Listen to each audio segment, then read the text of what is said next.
sharing screen, you might want to I'm unshare sorry, what's screen. that? Yeah, let me unshare. You're Yeah. good. Okay. There we go. And then we got people in the waiting room Got it. now, Sweet. Okay. and we're letting them in a few minutes. Roger's going to go off camera. Yep. Um, All right. I'm going to stay on, or I'm going to go off for a minute. Then Okay. you can just let people in as you want, and Okay. I'll do announcements at the beginning, and then we'll introduce Roger, and we'll do our And Awesome. thing. I'll mute myself as well until I'm in. Is that okay? And you want me to mute Yeah, myself as well? absolutely. Please do. Yeah, mute. And I'll do the same. So, Alden, thanks again. I'm going to Yeah, you're welcome. disappear. Okay. All right. Thanks. Sounds good.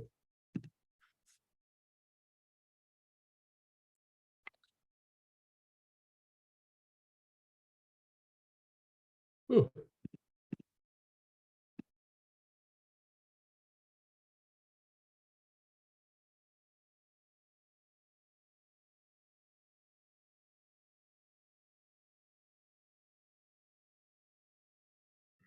I just made you co-host. Sorry about that. No worries. Do you want let in at 8 or now? Hey Dale. You can start doing it now if you want. I think that'd be Okay. good. I think this one Okay. might be a little bit crowded. Yeah. Yes, there we go. That's what, especially since we have a living legend in the room. Absolutely.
Like, how did you find them to then?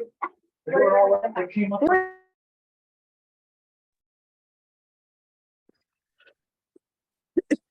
Do they have like a visitor policy? I didn't see it posted. At this point?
Hi, everybody. Thank you so much for being here. If you're comfortable coming on camera, please do. I'd love to see you. If you're not, that's totally fine too. If you're in your pajamas or whatever. I want to thank Alden here for being the co-host. He's going to help make sure we're safe tonight. And thanks for giving your time here. Really appreciate it. So I know it's assessment season for you guys. This is a crazy time of year. It's very vivid in my memory, the stress that everybody's under. So I really appreciate you being here tonight. I want to first of all wish you luck in the assessment season. I want to say to you that you are not defined by your scores. You are there to learn and for your children to learn, right? My first year, I didn't even do assessment. My second year, I did it and I got a 3, which y'all know was good. And it was published in the state newspaper by accident in North Carolina. Normally, they only posted the superiors. I was humiliated, but I survived and I learned and I got better. So just hang in there. You're there and you're learning, and that's awesome. If you're using S-Cube for sight singing, I'd love to see the videos of your kids working either before assessment or during or whatever, because it just thrills me to see it. And you can send me an email in the middle with mrd@gmail.com, and I would love to see them. Make sure you're on my email list. If you're not, if you're new, if I'm new to you, in the middle with mrd@gmail.com, write subscribe and come on in to make sure you know about these future events, because I'm going to do a lot of them. I've just recently had this epiphany that I want to interview and talk with people like our famous Roger Emerson and share and bring people together to learn from him in these Zooms. So we'll be doing these once a month. Now, whenever I do them and I do Facebook Lives and things, I've always offered S-Cubed at 50% off right before and for 2 hours after. So it's there, and I'll give you the QR code if you want to take a photo so you can see, get that. And I also have a free item as well. Just take a picture of that if you want to do it. Free item is related to song choices for middle school students. I've got a running list of things that I'm going to keep going. I'm adding to things that I've used with my students, things that I would use if I were still in the classroom full time.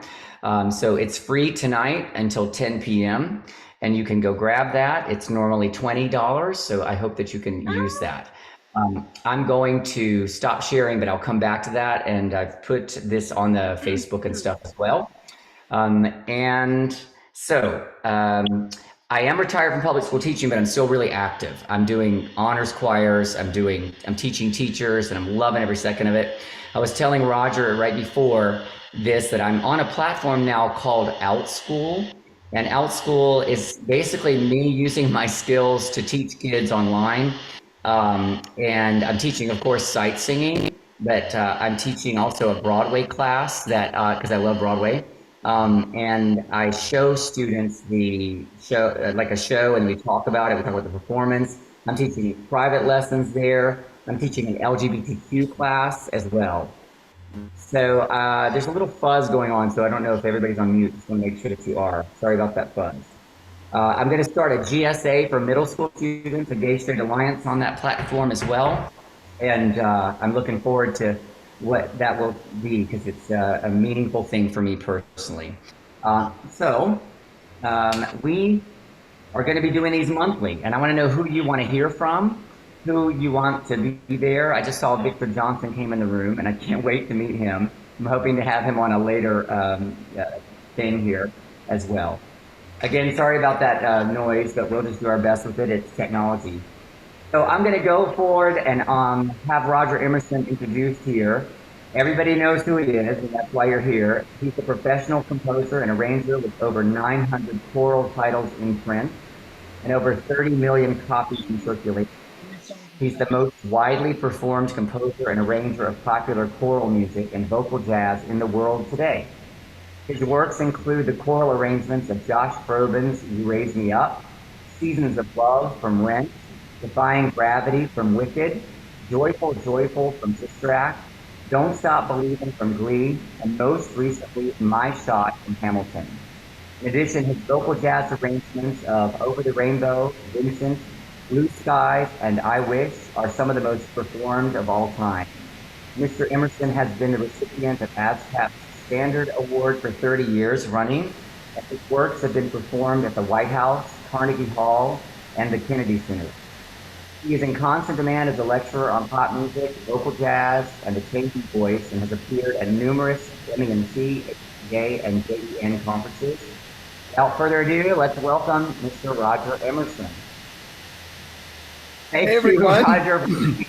Wow. Who is that guy anyway?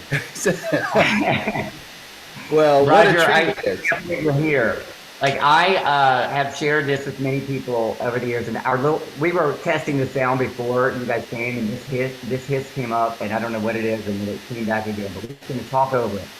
Roger, I used your music in 1980s when I first started teaching, and I could not get sound out of people, of my students, until I used your music because it was so appropriate and perfect to the level of students that I was teaching. And I just want to thank you for that, and I'm totally excited to have you here. You're an expert at so many things, but one of the things you're really awesome at is helping teachers who have students who don't want to be in choir. They're reluctant. Can you talk to us about that? Well, I was quite fortunate when I was teaching middle school. I taught in middle school for about 12 years. I loved it. I'd go back to it if I had the time and energy. It was the hardest job I ever had, however. But I was fortunate that with the exception of, I believe, 5th grade, we had a 5 through 8 middle school, which is sort of an unusual configuration. There were some real advantages to that, which I'll share in a moment. But other than 5th grade was you all had to come, sort of an exploratory. And then by 6th grade, it became elective, and 7 and 8 was elective. And so I rarely had to deal with students that didn't want to be there. the issue is that, ooh, that's nice. It went away, whatever the hiss was. For a My pet, second, my pet maybe. snake here or something.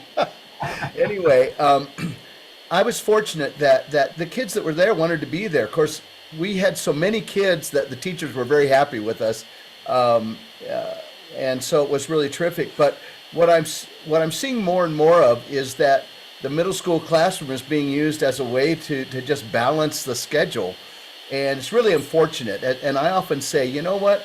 You would not put kids onto the basketball court who didn't want to play basketball or the football field.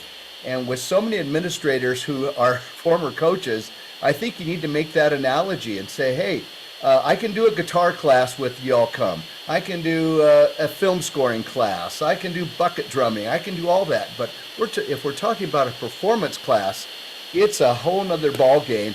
And you always want to move towards that. Just make sure, don't assume your administrators know, for starters. You know, we have to educate our administrators when it comes to budgets, the need for music, the ideal paradigm, you know, how many times a week, for how long, those kinds of things. Don't be afraid to at least tactfully let your administrators know. Now, if you have students that are there and are just fighting you, I think it's important to put yourself in their shoes, for one, and tell them, hey, I know some of you don't want to be here, and I'm going to make this as painless as possible for you. I also like to give them an out and say, if at 2 weeks before the concert you are still uncomfortable performing, I will give you an alternative assignment.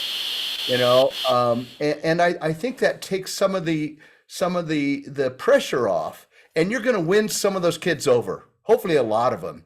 And you know, there'll be some who know I'd rather do a written assignment. It's better to have, you know, if you got 40 kids or 50 kids, better to have 35 who really want to be there, ultimately, or 40. And I think just the fact that you are putting yourself in the place of the student, because performing isn't for everyone. You know, I taught band along with choir. You know, if you're in band, you got a horn that you can go between you and the music. You know, I can say, oh, I got a stuck valve, or I got a bad reed or something. But singing is so personal. It is so personal that I get it. I get why a student might be reluctant. And I think that, again, just if our main job, and I truly believe it is building relationships through music, we need to sort of understand that it's, particularly for boys, it can be sort of a tough thing to get over, you know. So I hope that helps a little bit. You know, again, just that acknowledgement. Don't be afraid to be honest with them and say, I wish you weren't here too. No, don't say it like that. But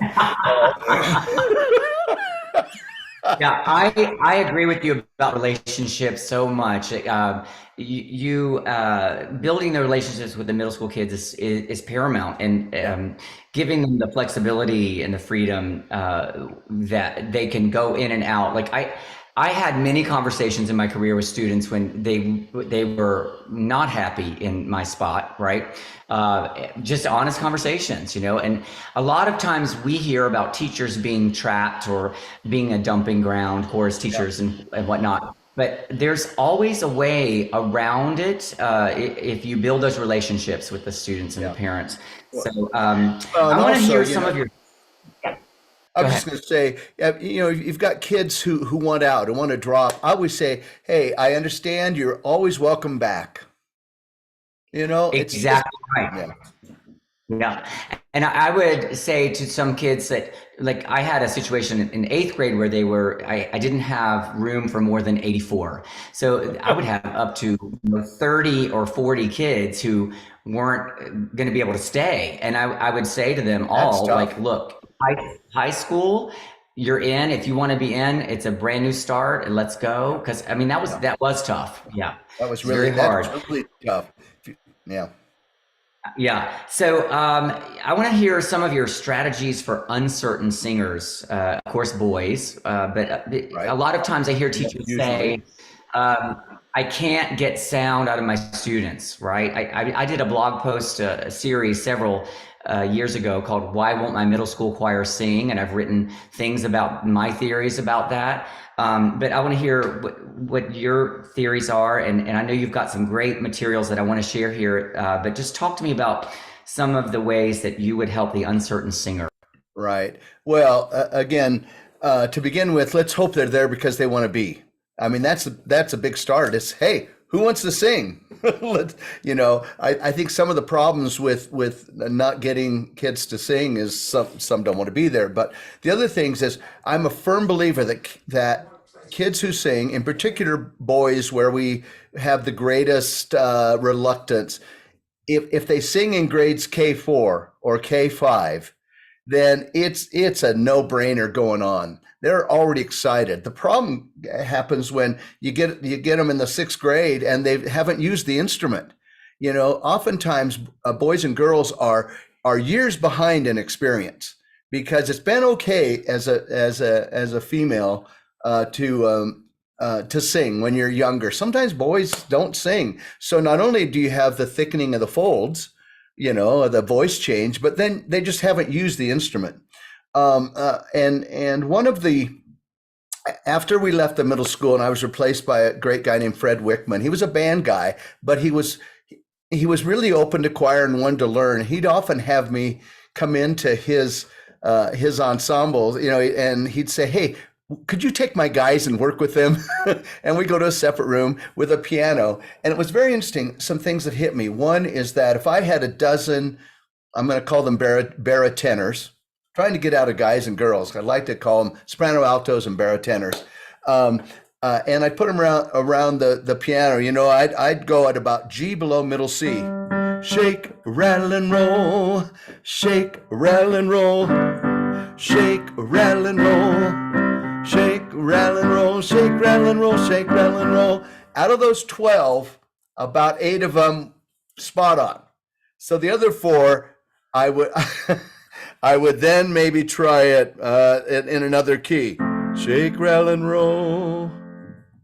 Shake, rattle, and roll. I tried in different places until hopefully they'd find something they could sing, and then move them up from there. And ultimately, and I don't know if you have it, and you don't have to show it now, but then I did that pop warm-ups and workouts for guys with a baritone. Oh, maybe you have it.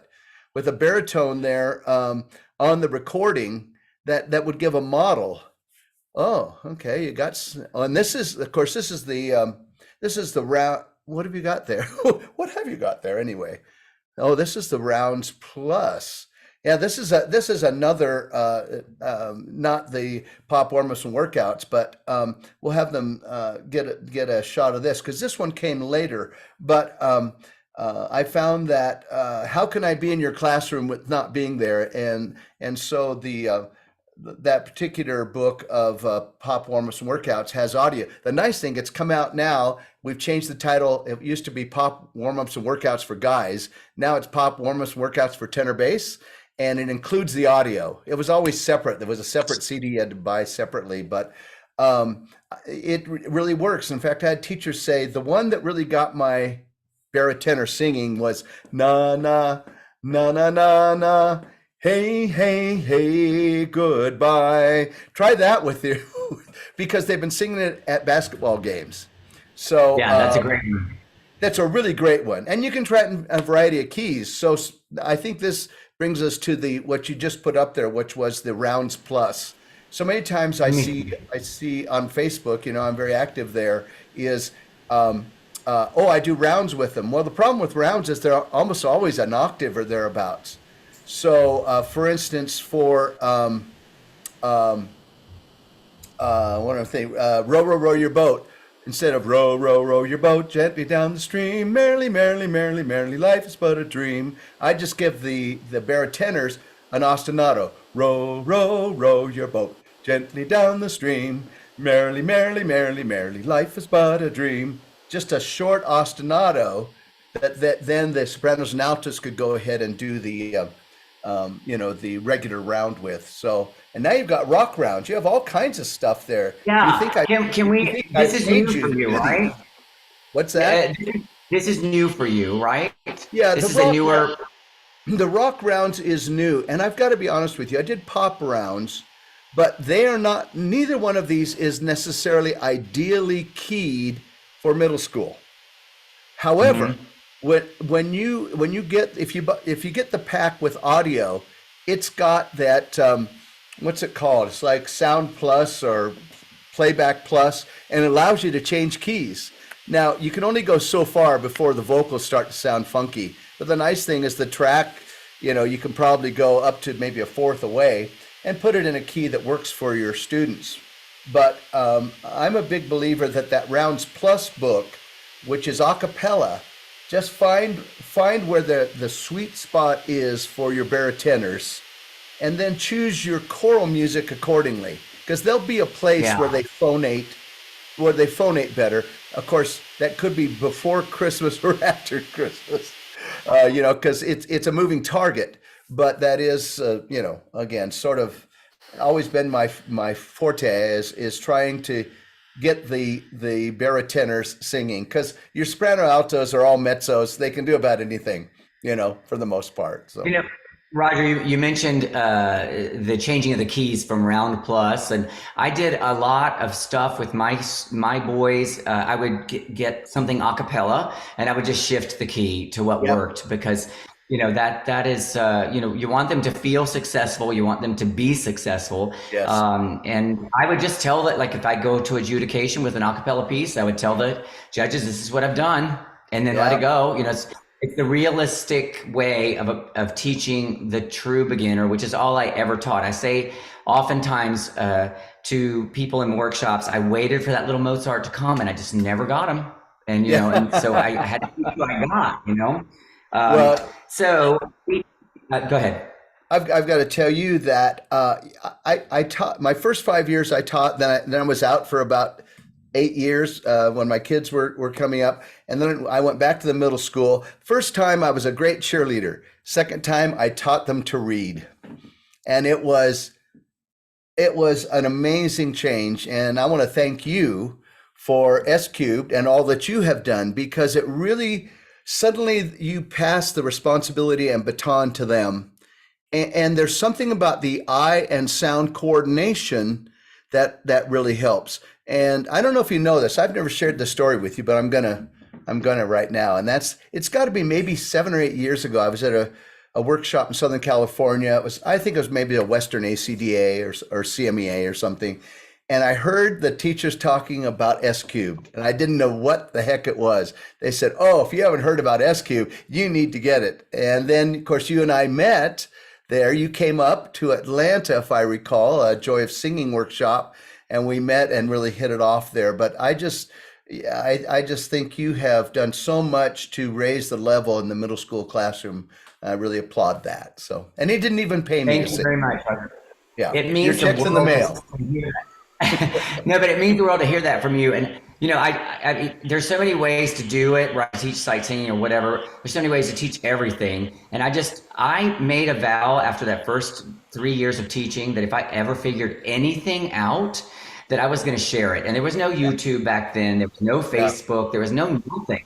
I didn't know how I was going to do it. I just knew that I was going to try. And so yeah, to this day, like, YouTube is whatever it is, and people use it or they don't. They have other methods that are great. sure. I just am going to keep sharing with middle school teachers anything I can, and that's why I'm really grateful that you're here tonight. And there's that sound. Well, it's the hardest level to teach. The fact is, if you It can is. successfully teach middle school choir, you can do almost anything. It is absolutely, because there are just so many variables, constant It's variables. true. Yeah. So So, and everybody in this room who's done it and who's doing it, I was telling Roger tonight, like, I have so much more energy now that I'm not doing it to spend it in other ways. But what you're doing is amazing. So I want to give time for the teachers to ask questions. So if you would like to ask a question, if you could raise your hand please. or just come on camera and talk. I'm going to mute because I think it's Roger and me that caused this fuzzy sound. So let me mute myself real quick. If you have a question, just speak up and let us know. It's you, Dale. Sorry. It's I'm still, between us. Remember, in the test here, it'll come yeah, back. I'm still Um, alive. So there. yeah. But I notice every time I go off, yeah, so maybe it's me. All right, anybody want to ask Roger anything that he would do or anything you can put in the message to the chat? Alden's on the chat as well. Alden is our co-host here. Sure. Gretchen Harrison has posted something here. It says, I called my 7/8 TV choir folks 10 tones, a mix of tenors and baritones. That's awesome. And I love it. I love Gretchen, Hi, thank you for Gretchen. being here. I really appreciate that that you're See my here. Facebook I think we friends. yeah, I think we also have Victor Johnson in this room somewhere. I saw him Yeah. come in, and Victor, I didn't. If you're comfortable coming on screen, I would love it. I'm He's the sure everyone best. else would too. He's You've really good. supplied us with. There you are. Thank you so Victor. much for everything that you did for. That you're doing still for middle school teachers. I really would like to have you on in the future. I've just been asking teachers on Facebook, who would you like to do? Because everything in my life right now is so organic and just kind of happening. And this is an idea that popped in my head like 3 weeks ago or whatever. And I feel like it's a thing, like to have some teachers be able to hear from people who are doing such great things for middle school people, middle school teachers and students. Your work is so perfect for the boys and the girls too that I taught and that the people in this room are teaching now. So welcome. Could you speak? I'd love to hear your voice and what you're feeling, doing, what you're working on.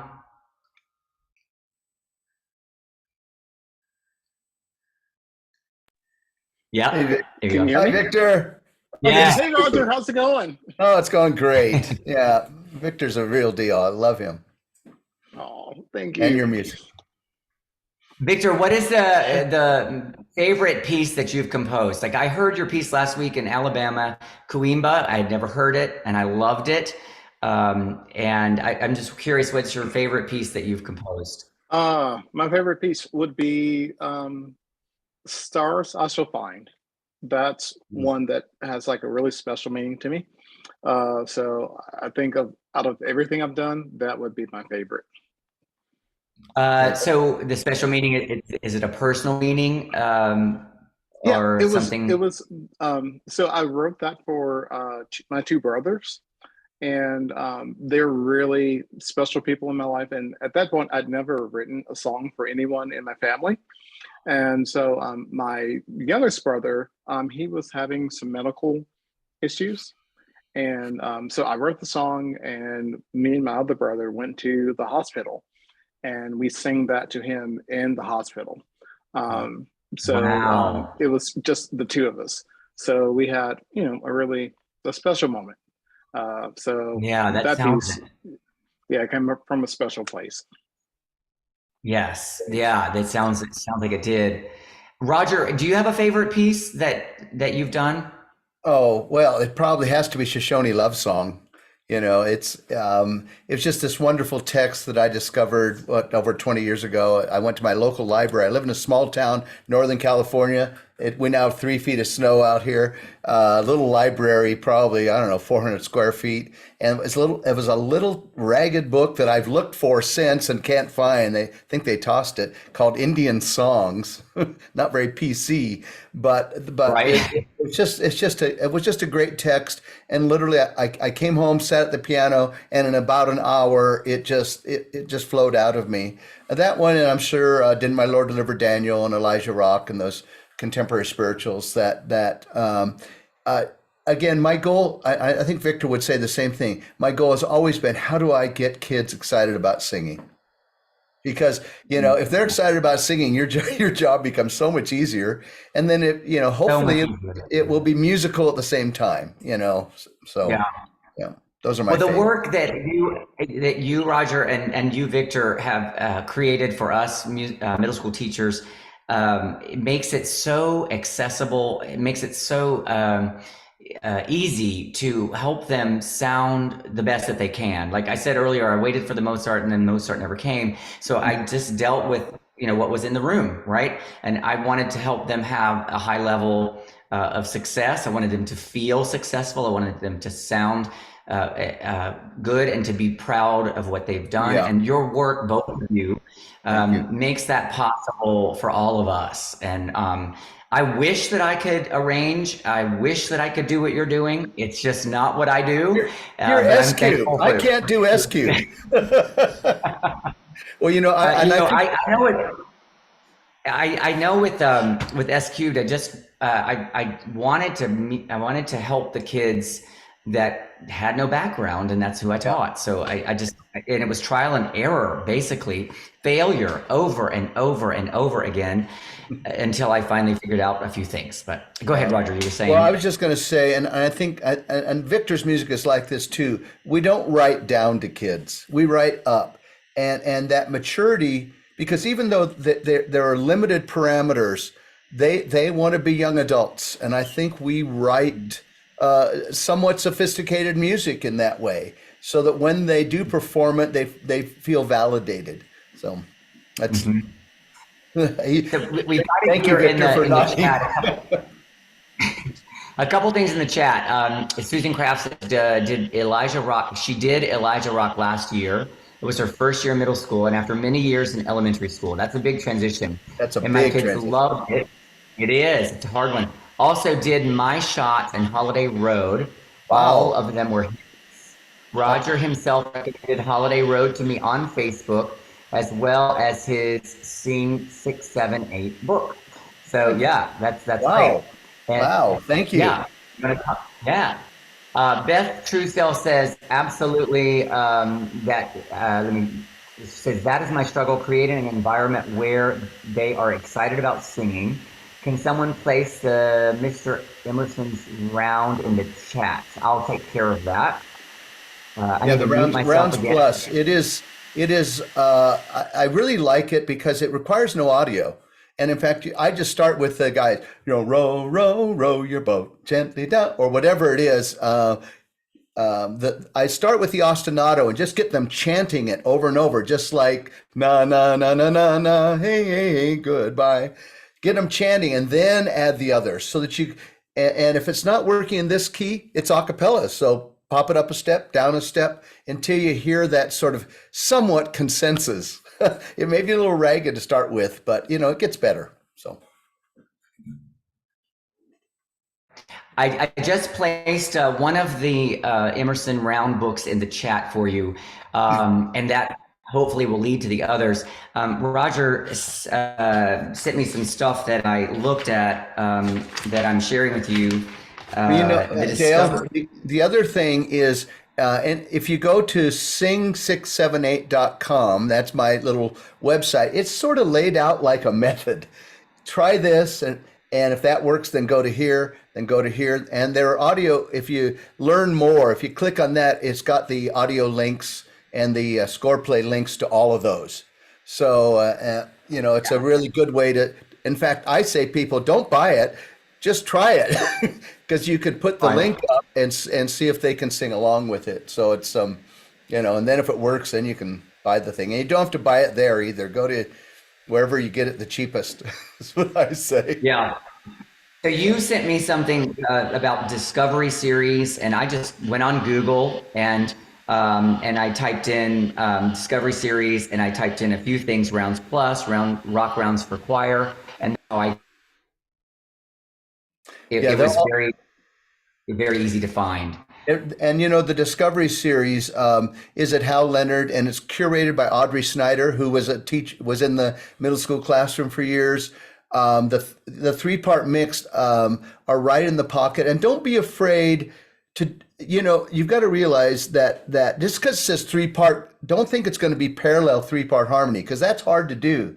Most of it's call and response and individual melodies that come together. Maybe there's a chord at the end or that type of thing. Some are more challenging and they're parallel, but the bulk of them are constructed in such a way that each part hopefully is melodic in a moderate range that results in a satisfying choral experience. So, if you get the audio, they have part predominant tracks for practice.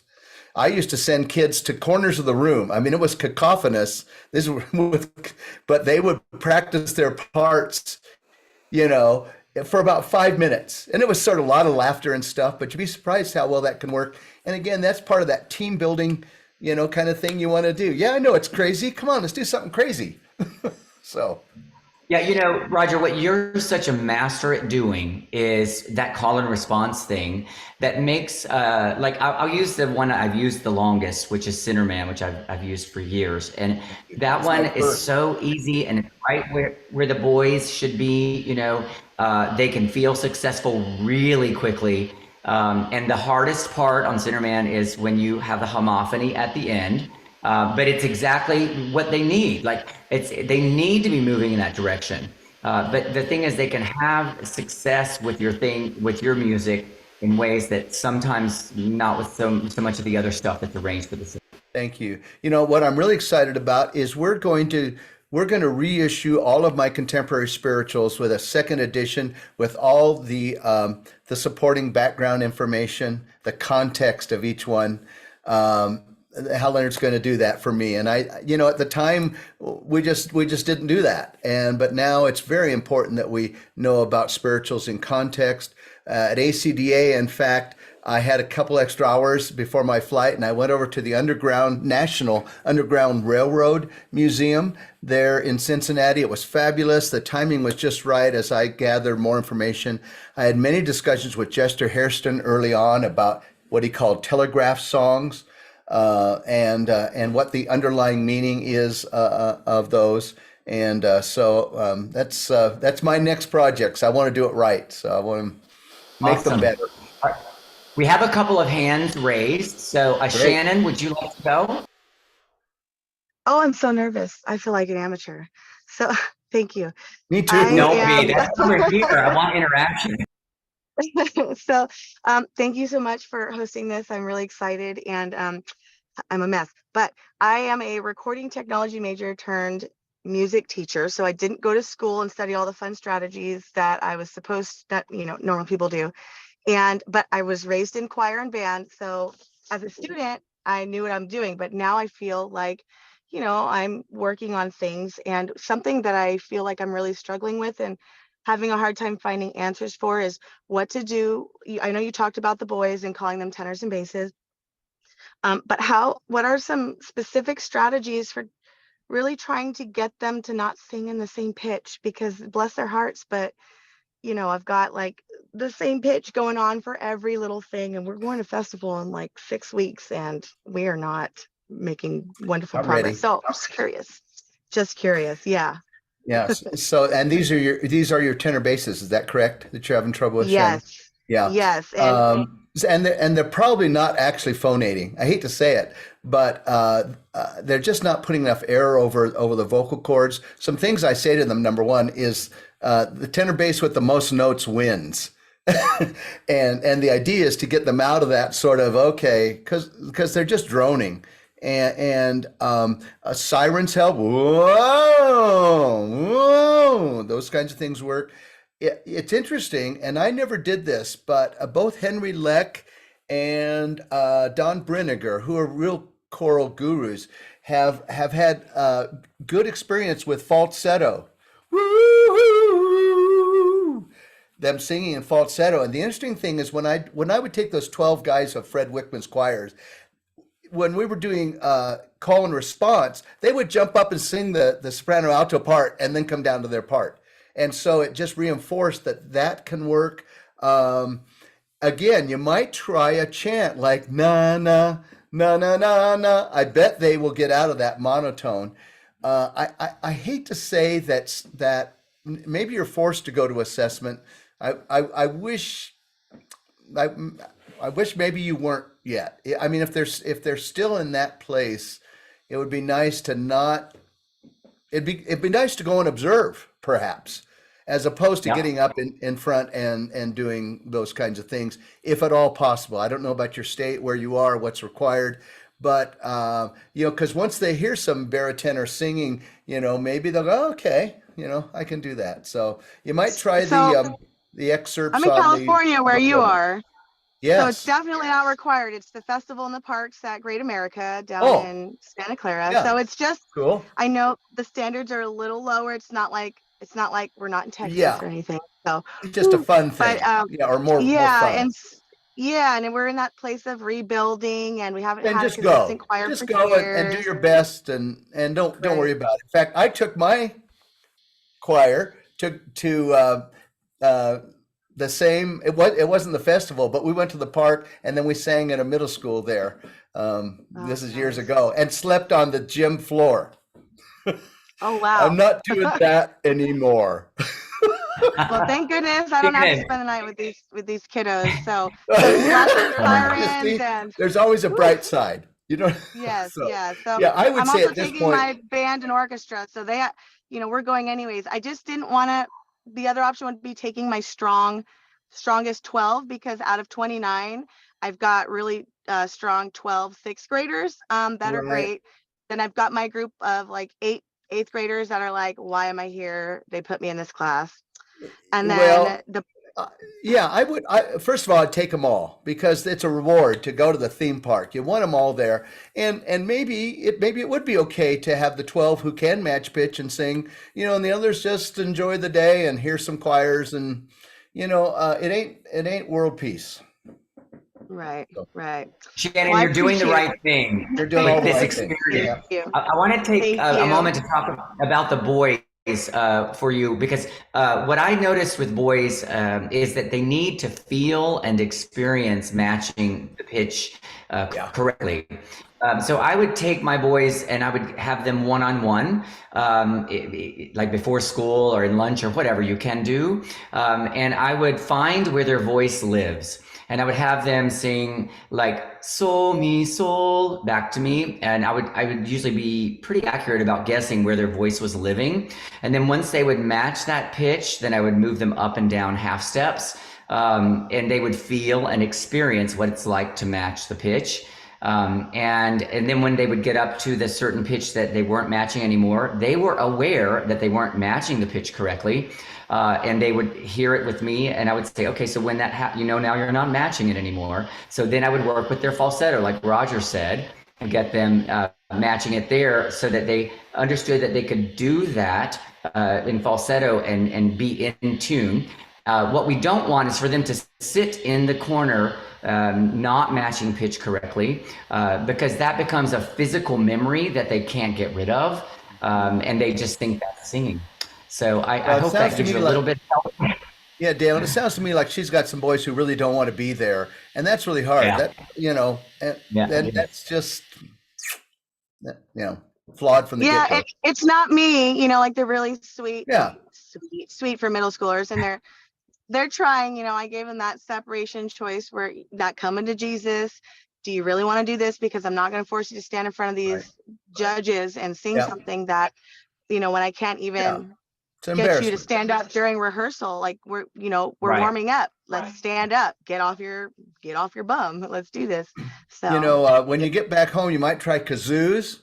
Try something with Yeah. kazoos. Sometimes that will get them. You might be surprised because suddenly it's different, and do a little melodic riff. oh, that's So fine. Uh, I'm excited to try Michael all of had, it. thank you, Shannon. Thank Michael had you. his hand up yeah, earlier, and I'm Michael. not sure if he's still here. Michael, are you around? Do you still have that question? I'm seeing some things in the chat as well, but Michael, are you around? He might have left us. All right. Anybody else have a question? You can certainly put it in the chat. Just raise your hand and we'll try to get to you. Sorry, I'm not a master at doing this. I'm doing the best I can. So Shannon, Donald Brinegar has a whole video on pitch matching with young men. It's what he calls rainbow ears. He has it posted on a Facebook group. Check it out as well. Yeah. So I'm going to see if there's any other chat stuff here. I saw Gretchen had a big one here. She said, with our increased awareness of inclusion, access, and diversity questions, how are composers meeting the challenge to make sure literature options match the changes in our society that we're seeing? It's a big question. Feel free to answer later. That is a big question, and that sounds like a huge one to answer in this night. But Roger, do you have any feelings about that? Well, I got to be honest. I'm being very, very cautious about doing spirituals from this point forward. Quite frankly, I would rather have and if I do, they need to have context, you know, and that's all I can say. You know, I always treated them, and you know, my friends like Rollo Dilworth and Andre Thomas are adamant about the fact that we just can't stop singing them. We need to be singing them in context. Otherwise, they will go away. They will die off. There was a terrific video at ACDA, the interview between Alice Parker and Andre Thomas, and it was just, and it's available. I'll find the link and share it with you, Dale, after this, because I think everyone needs to see it. But I think we need to be sensitive. You know, we need to be sensitive to the LGBTQ community. I have a transgender son. I'm certainly aware and an ally, and want to, you know, we want to be inclusive. We want to be kind and inclusive and thoughtful. And as we move forward, whether we're composers or arrangers or just people, we're all people. I love the skeletons. You know, we're all people, and we need to be inclusive. So. Our classrooms, our choral classrooms have always been, since I started teaching, since I was in school in the 70s and 80s, they've always been a place of safety and a place of respect. Yes. The jobs that we've done as choral music directors have always been that, and they should always continue to be that. With every shift, as things have changed, we have to shift with it, and I'm sure we're all thinking about it. We're trying to be sensitive to it and respectful. Tara says that her girls sing very breathy. How can she get them to sing out and with less breathiness? Any thoughts on that, Roger? Well, part of it is just the nature of the age, for one, and you just have to keep them singing. Joyce Eilers used a technique, and this sounds weird, but where they actually sort of dipped down like this and sing to the floor. It's very odd, but that can sometimes help. And again, you know, I always taught the sort of three voices, and it's not very PC, but it was, you know, may I please have a glass of milk? May I please have a glass of milk? I'd really like a glass of champagne. I'd really like a glass, you know, the head voice, mid voice, and then give me a beer was the chest voice. Now you could say root beer, and you could change that, but you want them to experience the full range. And again, my feeling is that their voice will mature. And I bet if you could hear them when they're not in the choral classroom, they're probably not nearly as breathy. It's don't be afraid to use chest voice to the power without, you know, overusing it, of course. But you know, I did a lot of things with like H's. Getting them to really be strong in that moment, like just all of a sudden having them do it, cueing them, have them do it, learning to feel and experience the way it should feel when you really support a sound. H's are great for that. I have another question here. Yeah, just getting the diaphragm engaged. And anybody in this room, we have a lot of experts in this room. So it's just not Roger and me tonight. If anybody else has something to say, to suggest as we're talking about this, please just chime in, raise your hand, or just speak out. This is not just a the other thing, Dale, is if you can separate, you know, the best situation is to separate soprano altos from barotenors, because there's something psychological about not wanting to sing full voice in front of each other. And if you can get some and bring, you know, model and have them imitate you in maybe a big space, if you can get into a reverberant space where they can sort of get excited about the sound and sing full voice, as you say, from the abdominals. So. I used to. Yeah, well, all the noise that you can make in the most fun and way that, you know, silly sounds, I would do it all the time to get them to not really realize what they're doing. They're just making sounds the same way they do in the hallway, the same way they do in the cafeteria. When you're Yes. all when Tiffany says when you all say tenor bass, are you using unchanged voices as tenors? I used the yes, usually the unchanged voice or the just the beginning of the change as tenor, and then bass would be the ones who had changed a bit more. Roger, thoughts on that? Well, there used to be cambiata, but I don't think any boy wants to be called a cambiata. And so, I mean, the one thing about, that F to D range we use in the three-part mix format, if it's done properly, uh, uh, most of your, I would say, boy altos are good about G to G or so, maybe A to A right in there. And then, of course, your mid voices, F to D, is right in the pocket. Your new baritones may start to fade on C's and D's, but the composite effect of a melodic part in that F to D range accommodates sort of all three that you tend to get in that middle school. So yeah, and they like to be called tenors, so we call them tenors. Tiffany says girls' voices are changing too. Absolutely, a Yes. lot. I mean, I would hear from my students from sixth grade, and then of course I would go to their high school things, and then I would see them in 11th or 12th grade. I'm like, what has happened to this voice in amazing ways, right?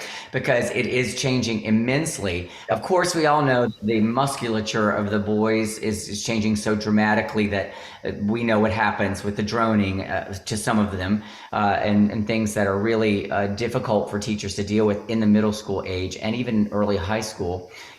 So Beth says, what are any tricks you use to help students memorize their pieces for contests? And I'm going to take this to start. For me, first of all, they're repeating it so much that it's really not even an issue. But I guess, Roger, you want to take some, you have any ideas? Well, I got to be honest with you. I'd prefer to do fewer pieces and do them well. And I'm with you. And I would only see the kids twice a week for like 40 minutes. But I found that repetition, that was rarely a problem for me. So the only time I had trouble is when we would do musicals. I had trouble with lines more so than, because you associate usually words with music and they sort of meld together there. But that's not been a problem. So wish I could help.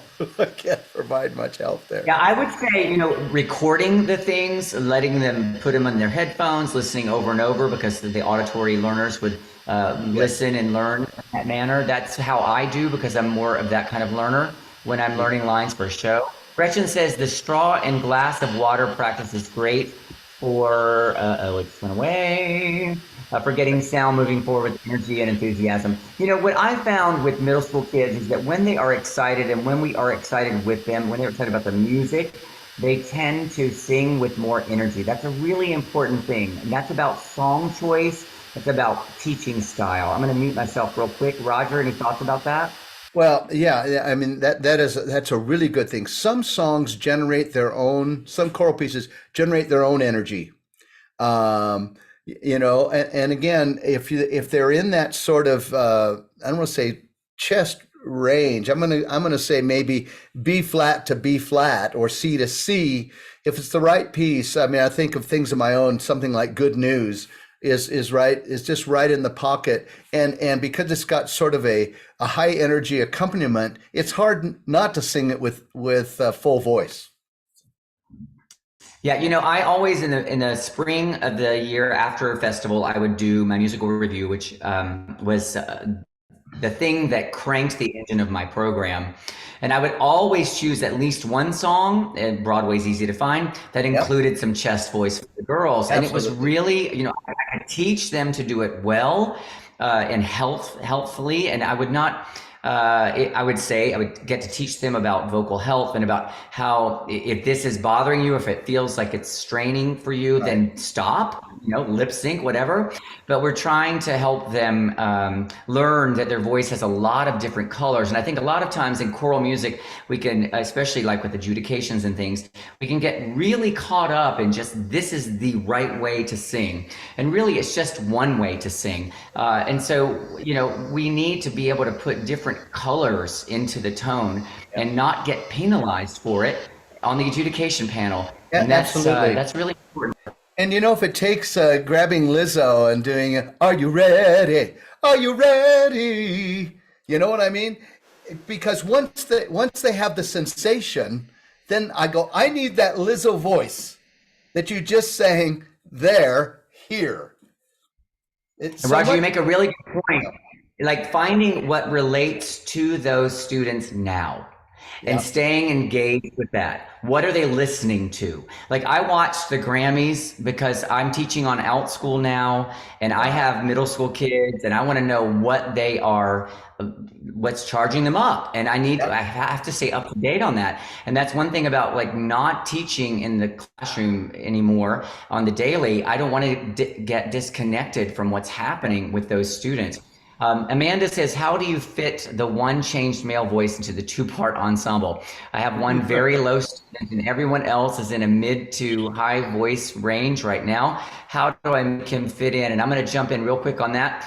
I say you pick wherever that boy is. If soprano down the octave is going to fit him better, do it. If alto down the octave is going to fit him better, do it. If his yeah. ability level with harmonies is limited, then you need to do soprano. But he needs to be able to sing in tune, and that's, you know, whether it's an octave down or not. Roger, what are your thoughts? Yeah, no, the same. Generally, it's part one or wherever the melody lies will be where they're gravitating. You know, so if melody happens to be in the alto part, then they'll probably gravitate there. The other thing is if you have SSA works if you double the second soprano down the octave. You got a few baritenors or baritones. Part two down the octave gives you sort of an SSAB thing that works really well most of the time. That's something to think about. But if you got two parts, yeah, either that or yeah, if you got just one change voice. And again, it is what it is there. So just keep them So engaged. Roger, another question. This one's for you because I don't arrange, and maybe for Victor if you're still here. Do you have any tips on writing or arranging something for a middle school group, or any pitfalls to avoid? Parallel harmony. Keep parallel harmony to a minimum. It's hard to sing, generally speaking. More call and response. Find out what the ranges work best for your ensemble. Keep it simple, stupid. Novice arrangers tend to do kitchen sink arranging. One of the most wonderful experiences I heard, of course, these were select voices, was Bistu by Mir sung unison. It was the Toronto Children's Chorus. It made me realize, it was an epiphany about thickness is not necessarily where it's at. It's beauty of line. So yeah, and you got to dive in and do it. There's no other alternative but then to do it and see what it sounds like. That's what I do. Victor, are you still in the room? And if Yep, you Victor's are, would there. you like to comment? Yeah, I just had a quick thing. If you're arranging or composing, keep like sections alike. Like some people would want to maybe change a note or two on like the repeat of the section just to make it interesting. Don't ever do that, because once the kids learn it one way, it needs to be the same way. And if you want to add variety, yeah, add like a descant or something, but don't change the choral part. Yes. Thank you, Victor. As a teacher, like when I get those one or two little notes that are different, I'm like, oh my God. And now I'm constantly going back and having to fix that. And then I know they're going to be in front of an adjudicator panel and they're going to look at every single pitch and then they're going to miss it. Thank you for that. Thank you. That's a really good point. That's a really good point. So Gretchen says, are we allowed to modify parts to fit our kiddos? Thoughts about that? Yeah. Yes, you can modify. It's within the copyright parameters. I think we all have done it at times, and that is, I mean, you're not supposed to change lyrics, of course, but occasionally I'll do that myself. So if you don't write it down and it's just taught this way, then you're probably pretty safe. But most people are very flexible when it comes to that, particularly if you have notes that need to be either a third above or a third below or something that we pencil in. I know I started doing SAT Parents B arrangements, and it's really 3-part mixed, and then when that third part goes up above the staff, I just write an alternative part. So it's a like entry level SATB, which is my attempt at that. But yes, do what you need to do. Yeah, I as a teacher for 30 years in the classroom did what I had to do repeatedly and often. Like just for the kids that are in front of you, you have to Yep. make decisions. As long as your whole motive is to help those children be successful that have landed in front of you, I think you're going to be fine. So I have somebody that says, I'm finishing up my first year as a middle school teacher, but I've been asked to transfer to high school next year. This high school has not had a music program in 5 years.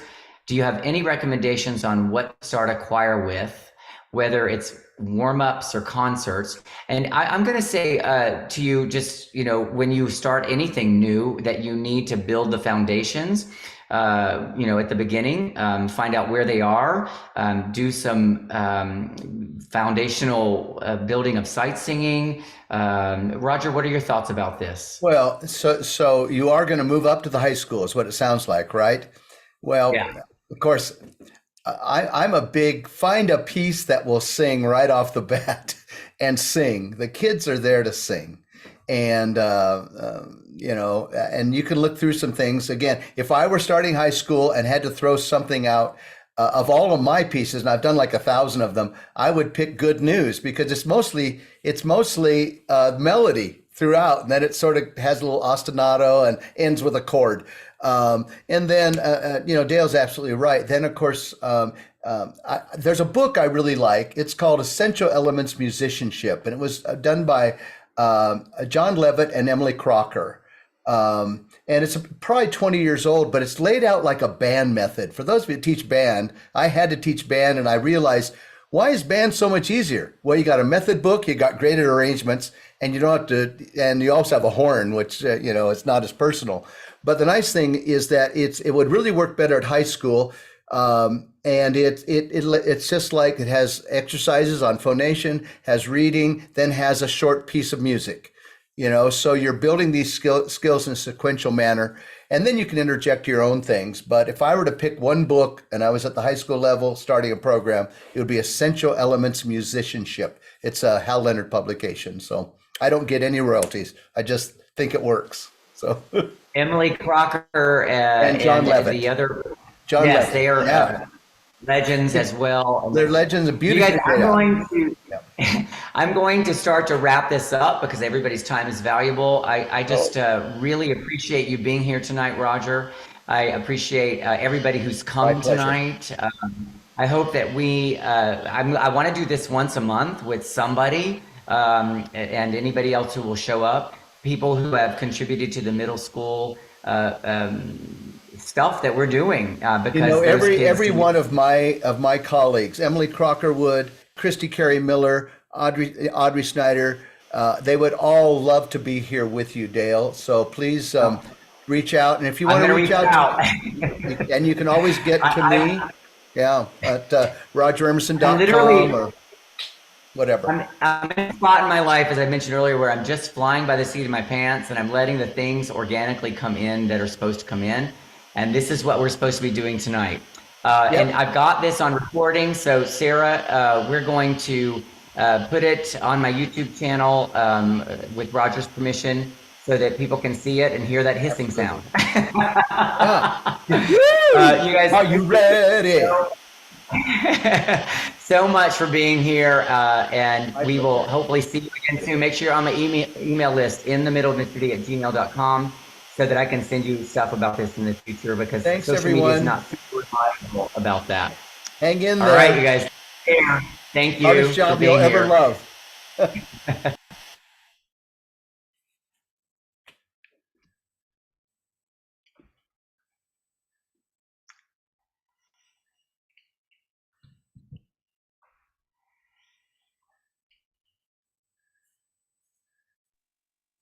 Thank you so much, Dale. Yeah, you're welcome. I hope it was helpful.